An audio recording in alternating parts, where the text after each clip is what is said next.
Now initially the tuning was really bad. As you can see, it moves around and it oscillates a lot.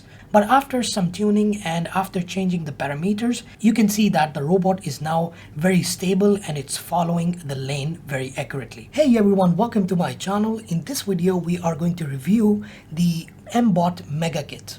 Now this kit is based on Arduino 2560. This means that we can connect 10 servo motors, 8 DC motors, 4 stepper motors all at the same time.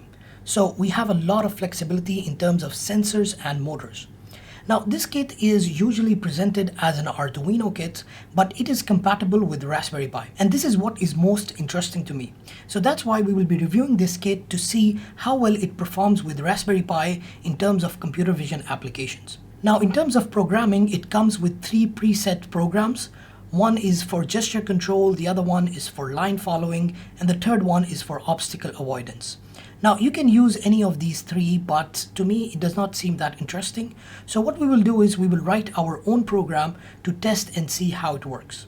So one more thing that is very convenient is a Bluetooth module, which means that we can control this with an app. So it would be very convenient for kids to play around with their mobile phones. Now to me, when I look at this as an Arduino kit, it is good, but it is a little more expensive than the other Arduino kits, and mostly it is because it has a metal body and it has mechanism wheels. So the mechanism wheels allow you to move horizontally, vertically, and even diagonally without actually changing the orientation. So that is very convenient if you want a very flexible robot. But a lot of the cheap kits, they do not have this. So they are much cheaper because of the wheels, and the motors and the sensors pretty much are default. They are same for every other kit. But this kit shines because of Raspberry Pi. Now it is directly compatible with Raspberry Pi, and not just that, it also comes with its own Python library. So this means we can simply connect the robot and we can say move forward, move left, move right, or we can individually control these motors to go in any direction. And we can read the sensors and send commands to the LED light, for example. So that will be very convenient. Now, in terms of sensor, it actually comes with a few sensors like the line sensor, the infrared sensor, and it also comes with RGB LED lights and some limit switches. So all of these are quite useful, and it is good to have this right out of the box. So apart from the Arduino aspect, I'm more interested in the Raspberry Pi aspect.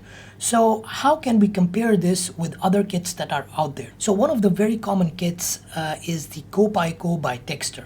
And that kit is directly comparable to this because it has a lot of the similar functionalities, and price-wise, they are pretty much the same. So what we will do is we will compare these two and see which one is actually better for your project. So when it comes to the GoPiGo, it has 2 wheels, but the mbotMega has 4 wheels. And the wheels that it comes with are mechanism wheels, which allow you to move in any direction that you desire.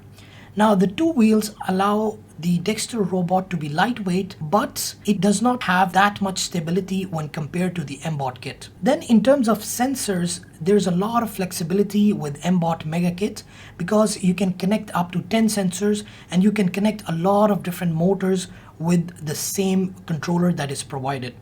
But when it comes to the GoPiGo, the sensor capabilities are very limited, and they also have their own connector, which means you have to buy their modules or you have to rig the wiring so it works well with your sensors. In terms of the body, the GoPiGo has an acrylic body, whereas the mbotMega has a metallic body. So a metallic body is much more stable than the acrylic body, and pretty much there is no chance of breaking. Because with GoPiGo, there is a chance that if it falls down or if it hits too hard, it might actually crack. Then in terms of stability, definitely the mbotMega is more stable because it has 4 wheels when compared to the GoPiGo, which has a 3rd wheel, which is not very stable in all terrains, especially the rough ones. But when it comes to noise, mbotMega is a little more noisy because it has the mechanism wheels which are made from plastic, so they create some noise at high speeds.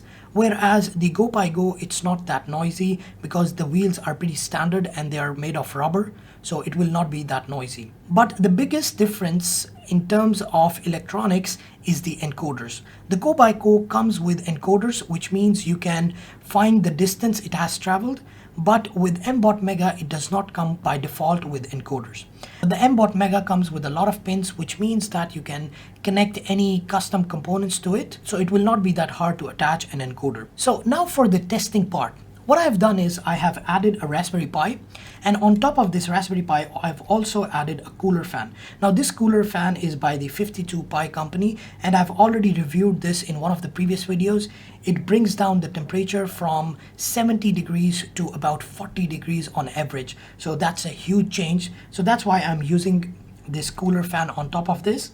Then we also have an external battery, and I've also attached this 3D printed part along with the camera module.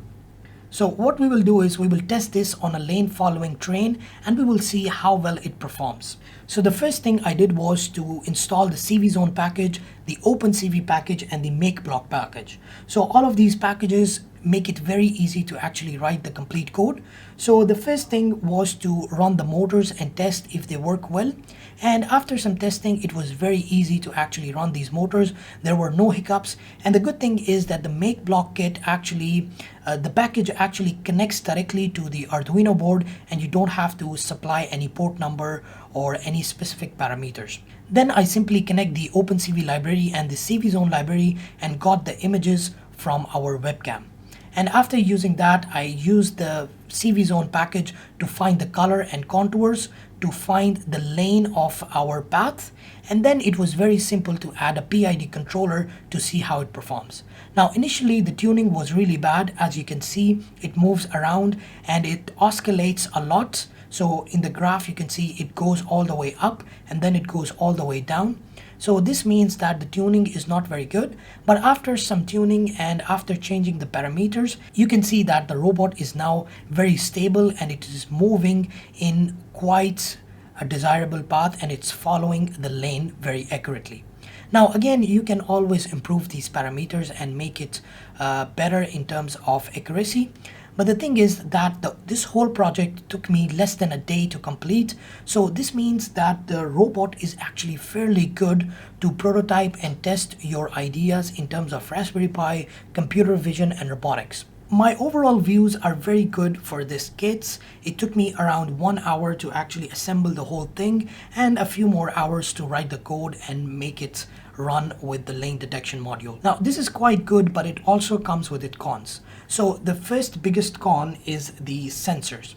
Now the sensors, they are good, they are by default, they have provided a lot of sensors, but they only connect with a single bolt. And this is something of a design flaw which could be very easily fixed, because after a while these sensors, they start moving very rapidly and it is very loose and it is unusable. So every now and then I have to go back and I have to tighten these screws, which is not a very good design.